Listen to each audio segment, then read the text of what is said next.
Alma Woodsey Thomas was born in Columbus, Georgia in 1891. In 1907, her family moved to the Washington, D.C. area, seeking relief from racial violence in the South. Although segregated, the nation's capital still offered more opportunities for African Americans than most cities at the time. As a girl, Alma dreamed of being an architect and building bridges. But there were few women architects a century ago.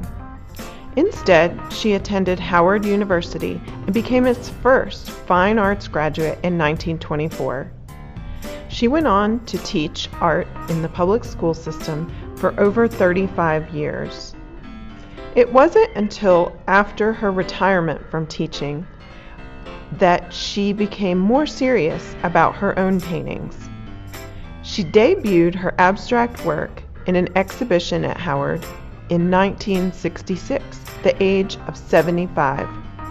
Her abstract paintings have been compared to Byzantine mosaics, pointillist techniques of George Seurat, and paintings of the Washington Color School, but her work is quite distinctive. Alma Thomas became an important role model for women, African Americans, and older artists. She was the first African American woman to have a solo exhibit at New York's Whitney Museum of American Art, and her paintings have been hung in the White House 3 times. Join me now as we recreate one of her iconic paintings. To begin today's Alma Woodsey Thomas inspired project, you're going to need a square piece of paper. Mine is 9 by 9 inches. The square makes the circle shape we're doing today look even nicer. And a pencil. If you would like a round object to trace to start your circles with, that's optional. And then you're going to want various flat or square shaped paint brushes. I've got a small one going up to a little bit larger here today. I'm using liquid tempera paints. I've made small puddles of all my pure colors straight from the bottle. And then I went ahead and put a few drops of different colors together so I can mix some custom colors. That'll be super fun today. Don't forget, you don't have to use the colors straight out of the bottle. You can make your own custom colors. If you don't have liquid tempera, you could use acrylic, craft paint, or even watercolors today. Let's get started. So I've got my square paper here, and I want to find the exact center. To do that, I'm going to very lightly match my corners and create a tiny crease right in the middle, and then match the opposite 2 corners.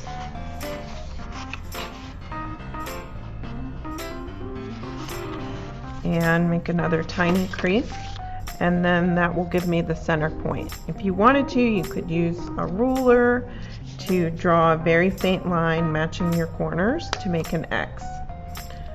I'm going to take a circle shape, this roll of tape, and trace right in the center very lightly a circle, just to use as a reference. You don't have to do that, it just helps you get a nicer circle shape. Mine is so light it might not even show up on the camera today, but it's there, I promise. So that's going to help me get started today by finding the center of my paper and making a nice circle. My layers of paint will go outward from that circle. I'm not going to worry about each one being perfect. So let's start with our thinnest square brush today. So I have this one here that's about 1/8 of an inch. I'm going to pick my favorite color to begin with today, which happens to be purple. And I'm going to get a little bit of paint on there, not too much. And I'm going to just make a circle right in the middle of my purple paint. I want it to have nice clean edges.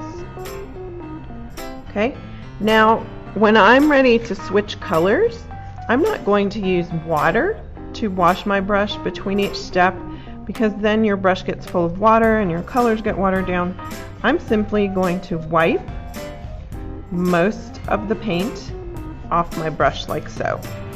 And I think I'll go for this nice royal blue next.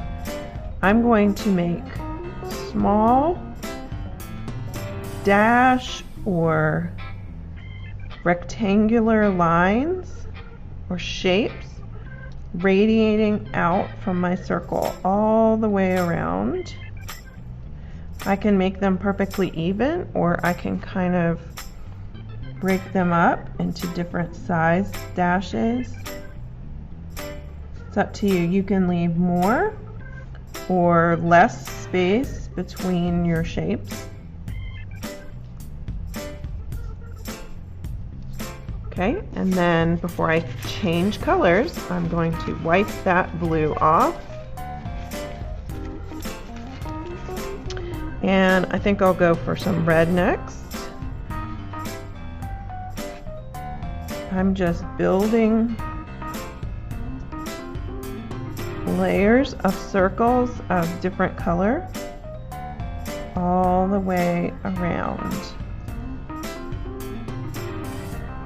Now, if it's hard for you to paint different directions like this, you can always spin the paper as you're working,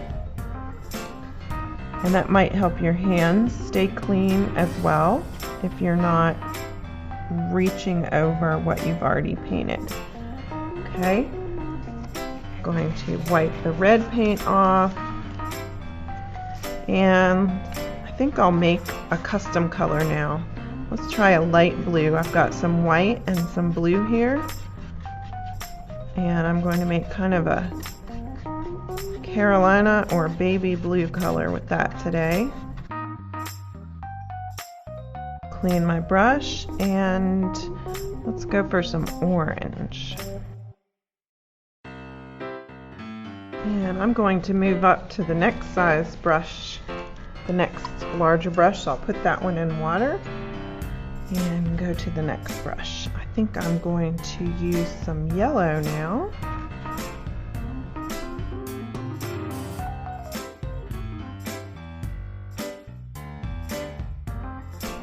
And now I'm custom mixing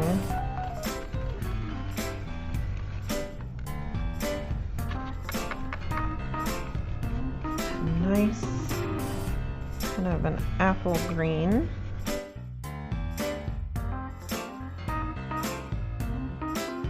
And I think I'll put some pink next to that green.